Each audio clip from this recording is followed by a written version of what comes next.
પતિ પત્નીનો પવિત્ર સંબંધ. પતિને મોડું સમજાયું પત્નીનું મહત્વ. ભાગ 3. મીરાના ગયા પછી રવિનું જીવન સંપૂર્ણ બદલાઈ ગયું. જે ઘરમાં રોજ હાસ્ય ગુંજતું હતું ત્યાં હવે સન્નાટો છવાઈ ગયો હતો.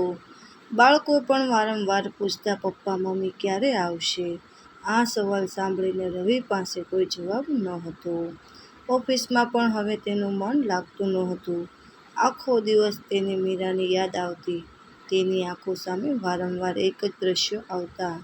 મીરાનું પ્રેમથી જમવાનું પીરસવાનું, તેની તબિયત ખરાબ હોવા છતાં ઘરની ચિંતા કરવી અને દરેક મુશ્કેલીમાં પરિવારને હસતો રાખવાનો પ્રયત્ન. એક દિવસ રવિ મીરાના માતા પિતાના ઘરે પહોંચ્યો. ત્યાં ખબર પડી કે મીરા ત્યાં પણ આવી નહોતી. આ વાત સાંભળીને રવિના પગ નીચે જમીન સરકી ગઈ. તે ચિંતામાં બધી મીરાને શોધવા લાગ્યો. મિત્રોને ફોન કર્યા, સગા સંબંધીઓને પૂછ્યું, પરંતુ કોઈ પાસે મીરાની ખબર નહોતી. થોડા દિવસ પછી મીરાની એક સખીનો ફોન આવ્યો. તેણે કહ્યું, મીરા શહેરની એક નાની હોસ્પિટલમાં દાખલ છે. રવિ દોડતો હોસ્પિટલ પહોંચ્યો. રૂમની બહાર ઊભો રહીને તેણે અંદર જોયું. મીરા બેડ પર સૂતી હતી. ચહેરા પર નબળાઈ હતી, પણ આંખોમાં હજુ પણ પરિવારની ચિંતા દેખાતી હતી. ડૉક્ટરે રવિને કહ્યું, તમારી પત્ની લાંબા સમયથી પોતાની તબિયતની અણગણતા કરતી હતી. પરિવારની ચિંતા કરતી રહી, પણ પોતાનો વિચાર ક્યારેય કર્યો નહીં. સમયસર સારવાર મળી હોત તો હાલ એટલી ગંભીર ન બનતી. આ શબ્દો સાંભળીને રવિની આંખોમાં આંસુ વહેવા લાગ્યા.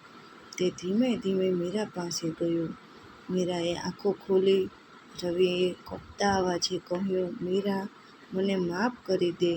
મેં ક્યારેય તારો પ્રેમ સમજ્યો નહીં. તું આખા પરિવાર માટે જીવતી રહી અને હું ફક્ત મારી જ દુનિયામાં ખોવાઈ ગયો. આજે સમજાયું કે ઘર દિવાલોથી નહીં, તારા પ્રેમથી ચાલતું હતું. મીરાની આંખોમાં પણ આંસુ આવી ગયા. તેણે ધીમેથી કહ્યું, રવિ, મને કોઈ ફરિયાદ નથી. મને ફક્ત એટલું જ જોઈએ હતું કે તમે મને સમજો, મારા પ્રેમની કદર કરો.